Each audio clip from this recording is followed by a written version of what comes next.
Page 17, I know where I'm going. Actually, this video is going to cover from the beginning of the book to page 17, all in one shot.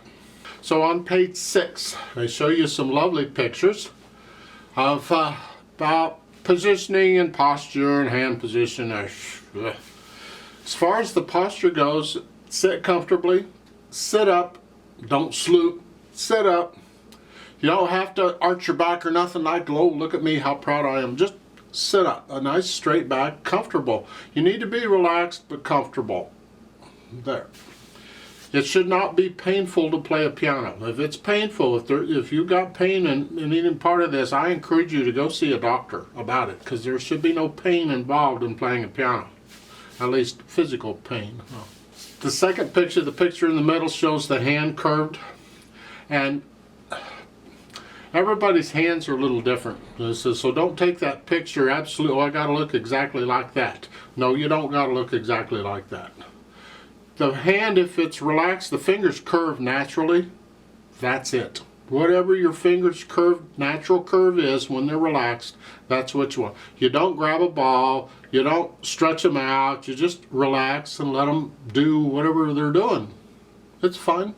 Then the bottom picture, I disagree with the bottom picture. There's other method books have shown this too. I disagree. The idea is they want the hands directly even, pointing even with the keyboard at whatever it is. So if pick a hand position here, and they want the hands right here. Well, that makes the wrist this way. No, please don't. The wrists need to be straight with the arms, and the arms are going to be at a slight angle, so the hands are going to be at a slight angle. So not this, but this. Just let it be natural. Don't force it, don't come way out. Don't bring your arms way out.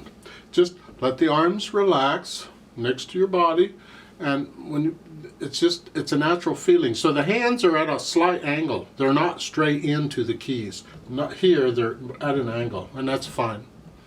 As you move around the keyboard, that angle is going to change. Yeah, that's fine. We'll deal with that when we get there. But we don't move the wrist this way in order to try and be straight with the keyboard. No. Then on page 7, they give you a picture of a keyboard as if you don't know what one looks like yet, but they put the names of the keys on it. You need to memorize the names of the keys on the keyboard. Now, some people use little stickers on the keys to help them remember. I don't care if that helps you, fine. But eventually, the stickers won't help you anymore. You need to know the names of the keys, because the music is flying by, the notes are flying by. You don't have time to read stickers. So memorize them. We'll go over them briefly. Actually, we just do that now since we're here. You got white and black keys. What color the keys are not important. We got light and dark, okay? But most of them are white and black. So I'll go with that. And the black keys are arranged in groups of 3 and 2. And this repeats over and over and over. 3, 2, 3, 2, 3, 2, whatever. So that tells us what the names of the white keys are. Let's start with, C is the most common we typically start with, but the notes we use are the first 7 letters of the alphabet. So I'm going to start with an A, because that's the first letter of the alphabet. And you only have to memorize 7 of these, because they repeat. Because you see the black key patterns repeat? So there's only 7 notes to learn here. But the sooner you memorize them, the better. And so, like, just drill yourself on them. However you want to drill, you take care of that. That's your assignment. Should you choose to accept it, learn the names of the notes on the keys.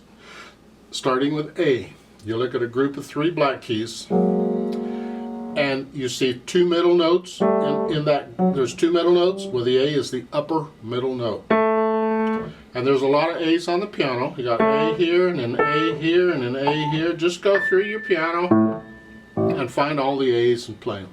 If you have a short keyboard, doesn't matter. Just still go through and find the A's. There just won't be as many. B, you're going up the alphabet. B is the next one. C, D, E, F, G. And then we start over with A again. That brings us back. But eventually you need to know like a C. You don't want to have to count up all the time.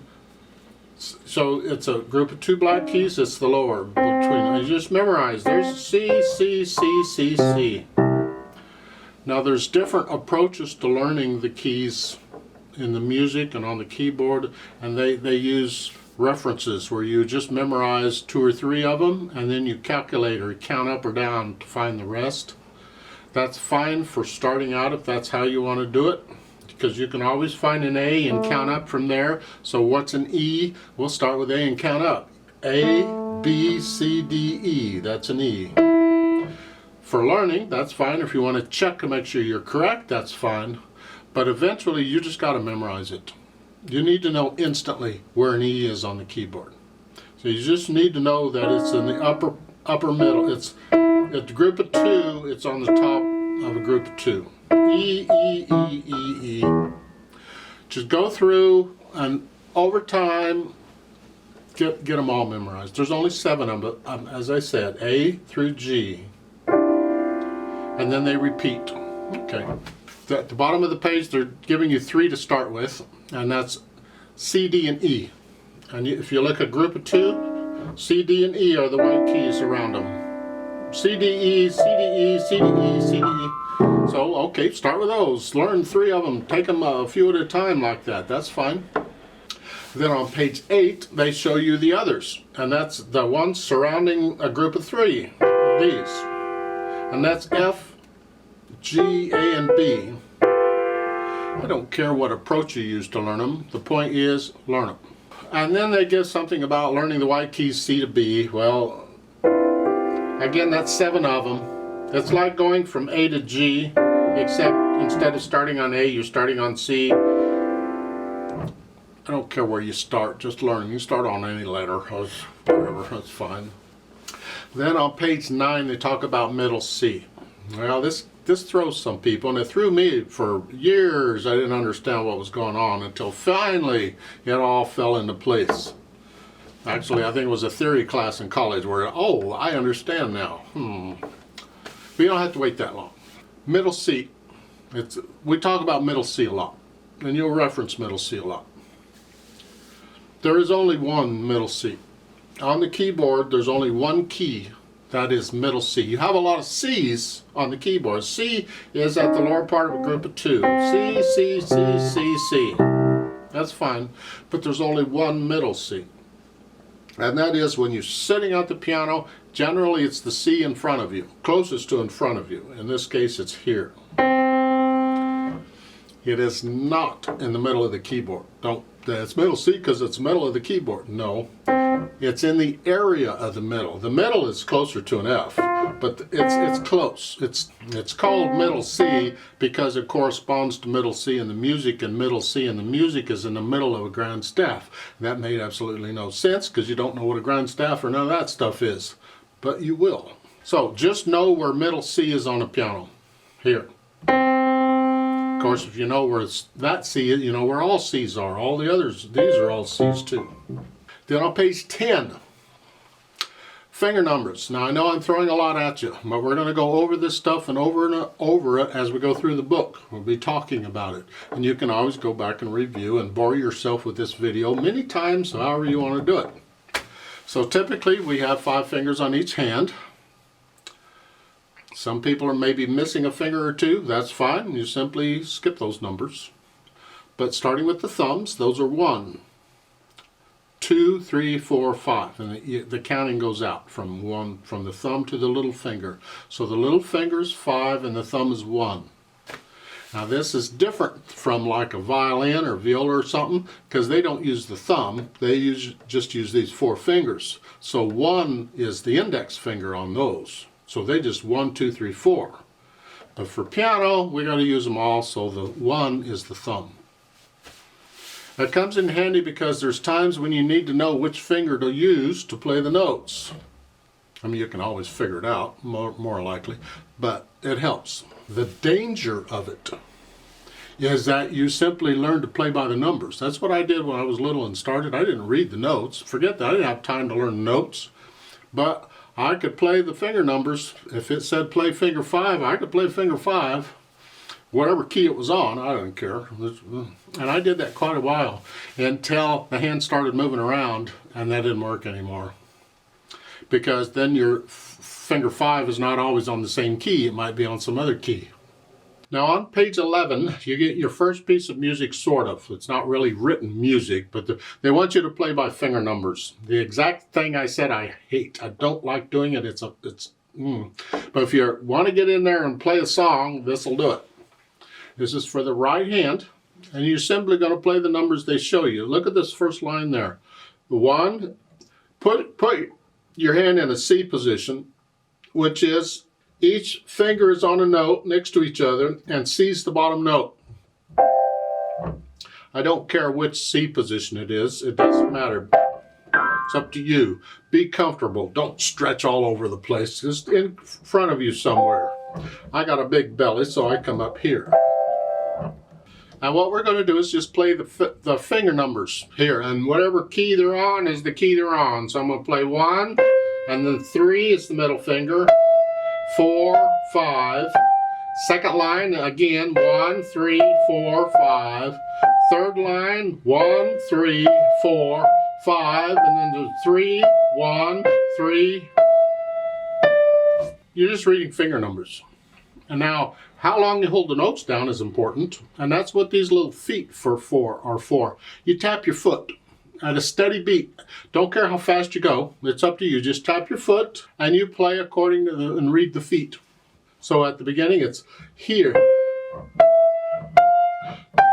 Tap, tap, tap, tap. Tap, tap, tap, tap, tap. Tap, tap, tap, tap, tap, tap, tap, tap, tap, tap, tap, tap, tap, tap. You go through it and do it. Do you get the idea of what they're doing here? They're just wanting you to play some notes. My problem is I don't want you reading finger numbers. That's what, at least you played something, huh? On page 12, they talk about legato. It's an Italian word. We use a lot of Italian words in music. The idea is that no matter what language you speak or what country you're from, if most of the words in music are just one language, Italian, then you learn those and everybody can read the music. It doesn't work all the way because sometimes French people use French words, English-speaking people use English words, but most of the time they're going to be Italian. And legato is one of those words. It simply means connect the notes. There's no emptiness between the notes. There's no silence. It's here. Let's just, if I just play all the notes here, and I connect each one, that's legato. If I play them and I put silence between each note, that's not legato. Actually, it's called staccato. We'll get to that later. So you have legato and staccato. You take your pick. So they're telling you connect the notes, legato. Then on page 13, you get the left hand. We get to play something with the left hand. So first, you find some position, and I'm still going to use C position. I'm going to come down here. I'm just going to play these finger notes. It's 5, 5, 3, 3. And the second line, it's 5, 5, 4, 4. Third line is 4, 4, 3, 2. I'm just playing the finger numbers. And then I do the tapping. That tells me how long to hold them down. So it's here, and you're going to tap a lot on this one. So it's 5, 5, 3, 2. Tap, tap, tap, tap.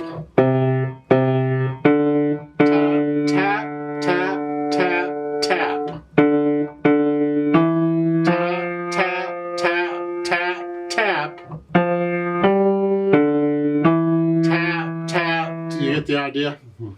And you can play these legato or connected if you want, but you can't play a repeated note legato. You're going to have a little silence. That's just the way the piano works. You have as little silence as possible. Like so. And that's as close as we can come. Then on page 14, we finally get into the written music, the symbols. A whole lot of symbols and things going on the page to tell us how to make noise out of this mess. So, you need to know them all. and there's quite a few to learn, but we're going to just take them a little bit at a time. And we're going to go over them and over them and over them, and I refer to them in the videos all the time, so you either learn them or be lost. It's your choice. At the top of page 14, they show you 5 lines going across. This group of 5 lines is called a staff. It's where the notes are placed. The notes are the things that tell you which key on the piano to play. We place these notes on these lines or spaces here, because there's spaces in between the lines. We use those too. And where they are there, that tells you where they are on the piano, eventually. Then in the middle, they give you a bunch of notes. They're the circles. There's a lot of different kinds of notes in music, but yeah, circles are there too. We can use circles. And the first example is they put circles on lines. Where the line goes through the middle of it, it's on a line. The second one is they put the circles between the lines. That's called on a space. They're all notes. They're all different places on the different notes on the keys. Now we don't know from that information which notes they are, which ones they are. That's the kicker.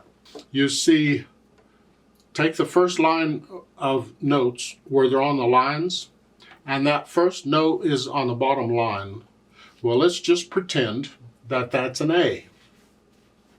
It's not, but let's pretend that it's an A. Well, you can figure out any of the other notes by counting up. Line, space, line, space, line. So that next note on the middle line, well, if I go, that's an A, then the space is a B, the next line is a C, then the space is a D, and that middle line would be an E. That would be an E. So they're all in relation to each other. But we don't know what the starting note is because we need more information first.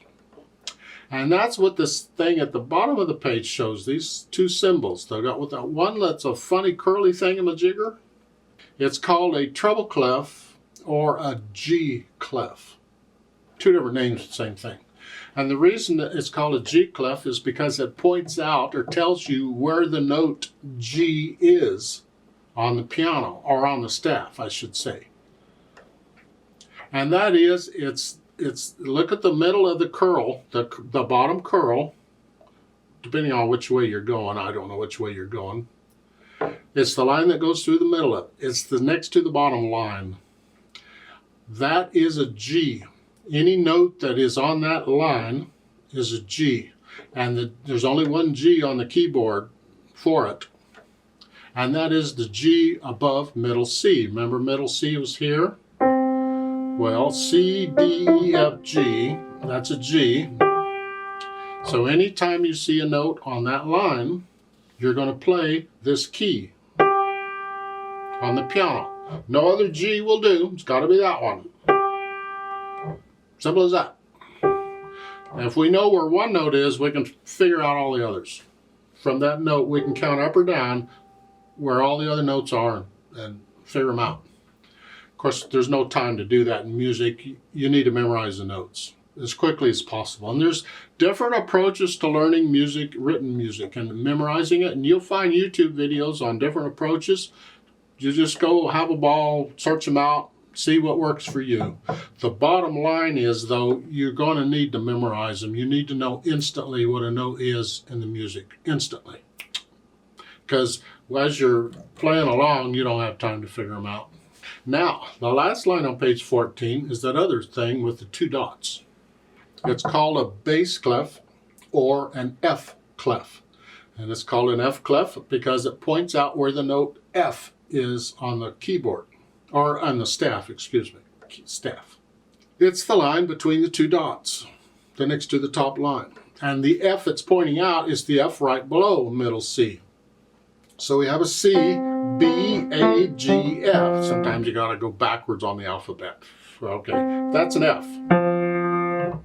This F. So if a note appears on that line, the next to the top line in that bass clef staff, you're gonna play this note on the piano.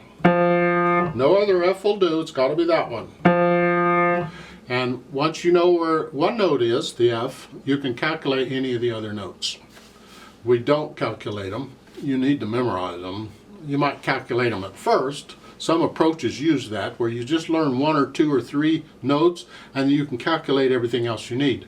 That's okay to learn it, but you still need to memorize the notes. You don't have time to calculate notes, especially when you got 6, 7, 8, 9, 10 notes to go at a time. You know, I said, what are all these notes?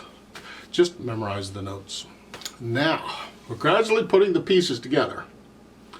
And if I haven't lost you yet, we'll go on. If I have, start the video again, go take a break, relax, and then try it again.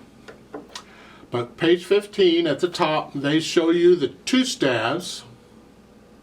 The top staff has that treble clef or G clef. The bottom staff has the bass clef or F clef. There's a line that connects the staves together, and there's a curly brace in front of the line. This whole thing, minus the clefs, is called a grand staff. Keyboard instruments use this, harp, maybe some percussion instruments. Any instrument that has a lot of notes and needs treble and bass clef both going on will use a grand staff. Now, I say most of the time, the clef signs can change. You don't have to have a treble and bass. You could have a bass clef in both staves, or you could have a treble clef in both staves. The point is there's 2 staves, it could be 3, but most of it's 2 staves. There's a vertical line connecting them. That connects them together. That means the stuff going on in the staves is going to happen at the same time. So you get to read notes in both staves at the same time. This is another reason why you need to know the names of the notes instantly. You don't have time to go figure them out. At the bottom of the page, they show you where middle C is. Remember I said middle C was in the middle of a grand staff, and that's it. It's on a little line. It's above the bass clef staff, and it's below the middle clef staff. You see the 5 lines of a staff, we have a lot more notes than those lines can cover. These lines, the bottom line is an E and the top line is an F and the treble clef. That's all the notes we can cover. Well, there's a lot more notes on a piano than that. We got to be able to add notes. Well, we do that with these little lines. They're called ledger lines, and we'll get into that a little bit later. But middle C is on one, is why I'm pointing it out. So it's right below the treble clef. It's middle C. And it's right above the bass clef, middle C. It's the same note. And they show you what they look like in the music. So you see, just understand middle C is the middle of the grand staff. And it makes sense. Let's go back to the clefs. F and G clef. F clef, we started with an F there, and we have a G clef here. And if you look at the note, the lines and spaces in the staff, and you count up, and start with the G and count down, it works. It all connects together. So now these 2 clef signs actually work together. They make sense. They're based on, or they, not based on, but they surround middle C. If you're not quite understanding this, it's okay. I'm throwing a whole lot at you all in one video. I probably should break it up, but I'm mean, so I'm not going to. I'm going to stick it all in here and you can do what you need to do. I'll try and put things in the description to identify about where I'm at, and that way you can go to those spots directly if you need to in the video, if you need a review on what I'm talking about when. Now on page 16 at the bottom of the page, they're showing you 5 notes in the treble clef. I don't care how you do it, but you need to memorize these notes in the music. You need to know which key on the piano they go to. Well, the first one's middle C. You know middle C, if nothing else. I've already told you with a G clef, the next to the bottom line is a G. Now that's 2 of them. You just need to memorize these other notes. They go up the alphabet. C, D, E, F, G. It's a C position. Now the left hand could be in a C position too down here, but it's not going to be those notes in the music. There'll be other notes. Then on page 17, we get to play something with music. You see the first note is middle C. Put your thumb on that. We're in C position here for the right hand. For now, the right hand is going to play the treble clef stuff, and the left hand is going to play the bass clef stuff. There's no rule says that has to be that way, but for now we're going to do that for a while. So right hand, if you see it, treble clef, use your right hand. And we're just going to, I suggest at first, until you get these notes learned, that you simply play the note and say the name. Just make it a drill. Here at the beginning, C, C, D, E, C, C, C, E, E, E, F, E, D. Second line is G, G. Just say the note. Now it doesn't really help that giving you the names of the notes, because then you can just read the names of the notes. I need you to actually read the note itself and not the name of the note. I need you to learn what the name of the note is. Then we can put in the taps. Remember the taps? We've done that before because we need to know how long to hold the notes down. So I'm going to do the taps here. It's tap, C, tap, tap, tap, tap, tap,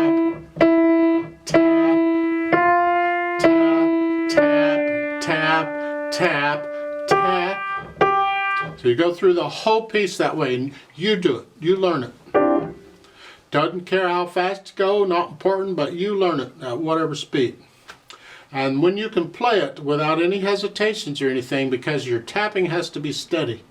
It can be slow, but it's got to be steady. Then come back to the play with me section of this video and play it with me. Let's make sure you have the right notes and the right rhythm. That is the longs and shorts of the notes or whatever. So I'm going to give us 4 counts, and we're going to come in and play this together. So put your hand on where C position, where your thumb's on middle C, here. And here we go. 1, 2, ready, go. 1, 2.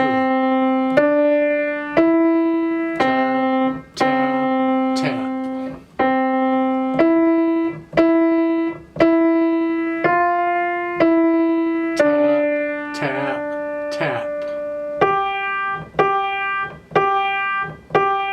Tap, tap, tap.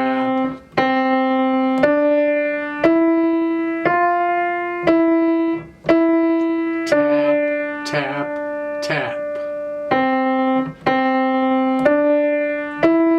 Tap, tap, tap.